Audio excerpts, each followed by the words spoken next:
Drop Invincible, aka Mark Grayson, into JJK. Could he survive the Culling Game?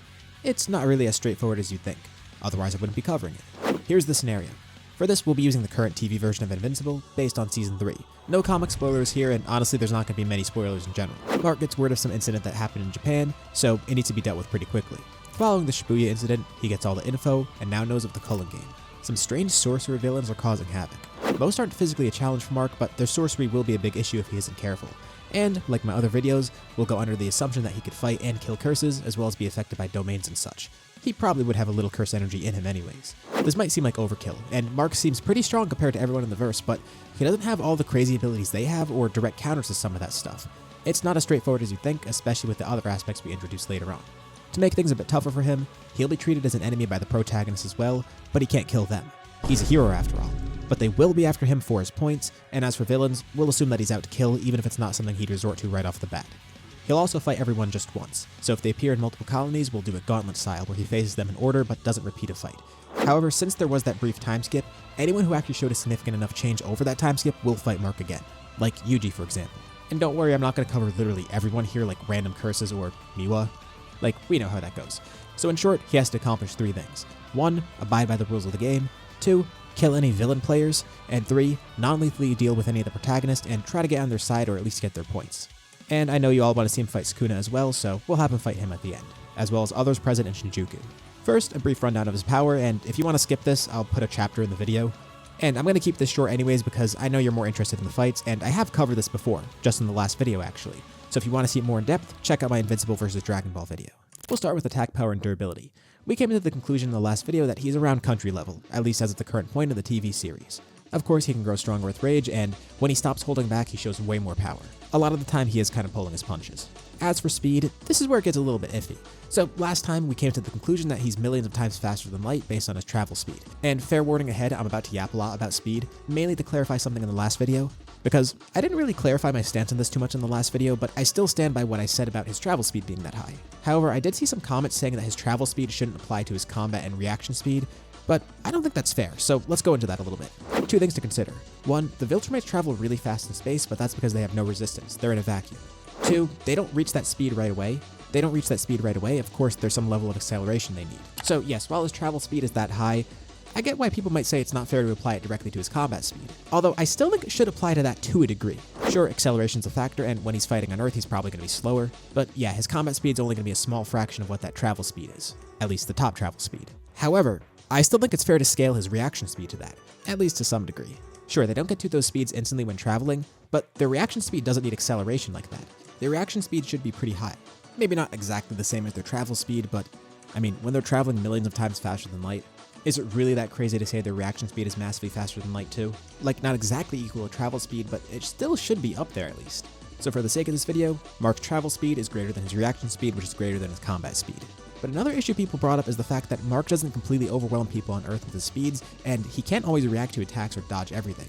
So this leaves a few scenarios. 1, Viltrumites have really good travel speed, but their reactions and combat speed suck for some reason, which means Viltrumites actually just fly blindly in space, which is funny to think about, but also does kind of make sense in a way because they're flying in the middle of nothing.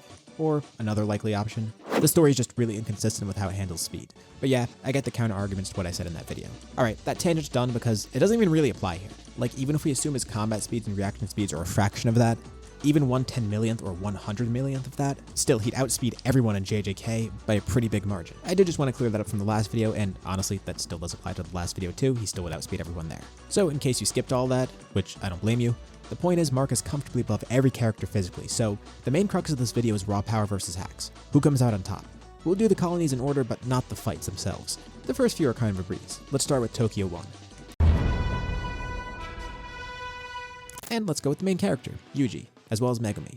Yuji and Megumi at the beginning of this arc won't do anything to Mark, and whenever Angel comes in, that curse technique has no effect on Mark either. Reggie and Co might make for an interesting fight, but nothing he can't handle. Takaba is also in the colony too, but we'll save him for later on. Higuruma's is an interesting case though. So Mark has cursed energy, which means he can get caught in Higuruma's domain. But what would it accomplish? So one side effect is it would remove his cursed energy, which would just help him against other domains if anything, because then he'd be immune to them. Removing his cursed energy won't do anything. But Mark might also get the death penalty, which would mean Higuruma gets the Executioner's Sword. But Mark would still be way too fast to hit with that, so he gets by here. Why do I think he'd get that? Well, he has committed some crimes. Judge Man is 100% finding him guilty of something, and at the very least he'd probably get murder, which would lead to the death penalty. Mark probably won't be able to defend himself in court, and unlike Yuji, he's actually guilty of the stuff he's committed. Like, for example, I warned you we'd do some Season 3 spoilers here. He killed a mortal, although that was in the future, so I don't know if that would even be counted here. And he's done things like cause a lot of bodily harm to other people, destroyed government property, which comes to the Reanimen, and he's committed treason technically too, which at least when it comes to the US government, that gives him the death penalty. And yeah, I know the fight would be taking place in Japan, so I don't really know how that would apply there. But in terms of murder at least, I mean, he also killed a bunch of copies of Multipol, and I wonder if that would count. Like, he's not Dexter Morgan, but technically that would make him a serial killer when you think about it, because he killed all those clones of Multipol. So there's a chance he could get tried for murder, but at the very least, treason, destruction of property, destruction of government property, assault, vigilantism, and probably some other things I'm forgetting. So there's a chance Higuruma could get the Executioner's Sword, and an even slimmer chance that he could actually kill Mark, because he'd have to actually hit him first, which would be kind of impossible. But still, it's a chance. Now into Sendai Colony. Yuta and Rika would really be the only things that pose an issue here, I feel, mainly because Mark has to deal with them non-lethally. Ryu, Iro, everyone else, not really a big deal. I think he actually makes it through this one pretty quickly. Tokyo Colony 2 is pretty interesting though. So Panda and Charles are there, they're not doing anything to Mark, but there's also Hikari and Kashimo. Hikari would be non-lethal, of course, but it's gonna be really tough to knock out a guy who's immortal.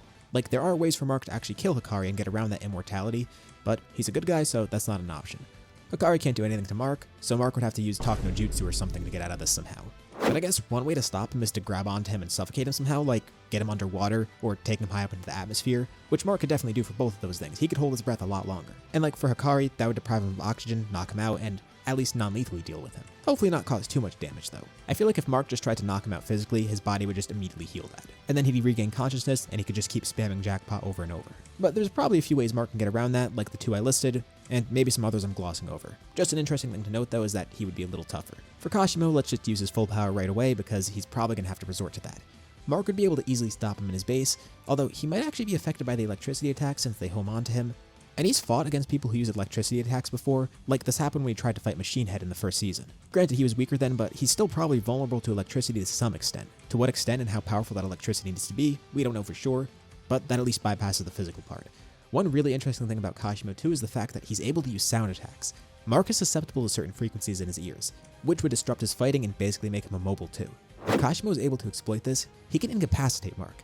However, by using his curse technique, he's gonna die right after, so Kashimo's dead regardless here. Although he actually has a shot of harming Mark, either through the electricity, or if he's lucky enough to stumble upon Mark's weakness, that would immobilize him and Kashimo could probably kill him right after that. But for the sound thing, that's mostly luck-based. I don't think he's going to realize that right off the bat, and he'd have to figure out the exact frequency in the first place. So we'll say Mark passes this too, but I think it's worth mentioning that little factoid because it's kind of interesting to me at least. Kashimo has a slim chance of not frauding out here. Next is Sakurajima. This is where Maki and Naoya are. So Maki doesn't have anything to affect Mark, nor is she strong enough to get by with raw physicals, so easy win for Mark there. And for Naoya, we'll use his cursed version. Projection sorcery would actually be really annoying for Mark to deal with, if he's hit in the first place. Time Sail Moon Palace will enforce this on a cellular level though. So outside of a domain, Mark's going to be fine, but once that domain's activated, Mark would have to abide by that because he simply can't just outspeed it. Since it enforces it on a cellular level, the question is whether or not this could actually harm Mark. It is attacking the cells directly, but that doesn't apply to Suppress's durability because even his cells are going to be pretty strong. So Mark would have to abide by the rules, but I don't think the attack's going to be lethal enough to actually harm him. Given how durable he is, he could probably just brute force his way through this with minor injuries, or just simply abide by it and win that way. Either way, this fight's not going to kill him, but it's probably going to be annoying for him. So Mark's doing really well. He could likely stop the game by getting enough points and then just canceling it that way, or just defeating everyone in his way. But even with his physical prowess, as we've seen so far, some abilities will affect him, especially since we're going to move on to some other fights. Because the Culling Game still did go on after this point. Let's go to the Lake Gosho Colony. Takaba could kill Mark, but he doesn't kill people. That's the only thing saving Mark here, otherwise Takaba should be able to bullshit a victory somehow. I think Mark would be fine though. Another case of a really annoying fight, but not one he's not going to win, because like I said in the beginning of the video, he just got to stop this non-lethally and get them on his side somehow. Stopping Takaba would be really hard, but maybe teaming up with him won't be too hard. Kenjaku's also here though, and that would be an issue due to his variety, especially since we never saw his full bag. So it's weird trying to theorize what he's capable of because it could go way beyond what we've seen, but even just with the stuff we have seen, he's a big threat. Physically not so much, but it's mainly due to his hacks. Like one a lot of people bring up is the Ganesha Curse, which can remove any sort of obstacle, although it's kind of vague what that does. So it's not to say Kenjaku doesn't have a chance, it's just that his abilities are so vague and so unexplored that it's a little more inconclusive. But now let's do everything else after the fact, mainly the Shinjuku stuff. Also, side note, I know some of the people I'm about to address aren't actually players in the game, but I do want to cover all the Shinjuku stuff as well without excluding anybody. Let's assume the game is still going on, and all the same rules are added, because it wouldn't be fun to just end it there. Now we'll cover any major character that I didn't cover yet, or just the people in the Shinjuku fight. First, Yorizu. She'll be an easy kill. Her true sphere would be a big threat to Mark, and the attack power of that would kill him. It has infinite pressure, and it would destroy him. But as long as Mark kills her before she does that, he's fine. There's two outcomes to this fight.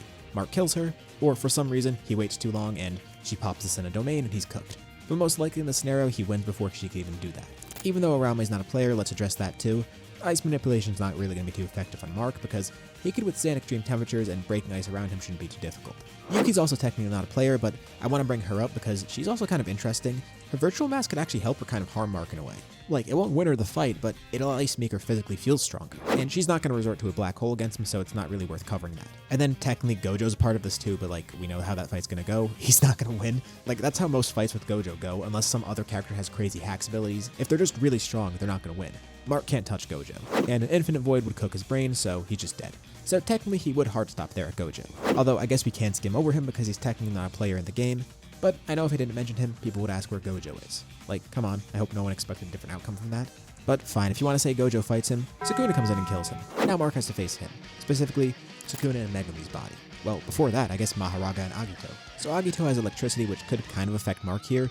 Again, to what extent we don't really know, but of course the main focus is Maharaga. So Mark can kill Maharaga. Like, if he just delivers a strong enough attack, he could deal with Maharaga instantly.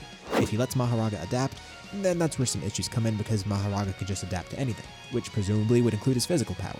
And since that's really the only ability Mark has, if Maharaga adapts to him, he has no other way to win. But with Maharaga being a curse, Mark's probably not going to have any qualms with killing it right away. I don't see any reason for him to hesitate here or draw the fight out. Just simply fly right through it. Now onto Sukuna himself. Let's say he has the World Dismantle still. So of course we'll do this in two stages, first Megumi Sukuna and then full power Heian Sukuna. Fighting him in Megumi's body is going to be kind of tough because we did set the rule that he's trying not to kill any of the good guys, and he's not going to want to destroy Megumi's body. So this is kind of a battle of endurance. He just has to outlast Sukuna until he goes into his Heian form and then just help destroy him that way somehow. And just hope that Megumi survives that. I don't know, we gotta play it kind of loose with this fight. Sukuna's slashes actually aren't really going to do too much to him. He can adjust cleave, but it's only going to be to a certain extent. He can't just infinitely adjust it and cut Mark that way, and Dismantle's not going to harm him too much.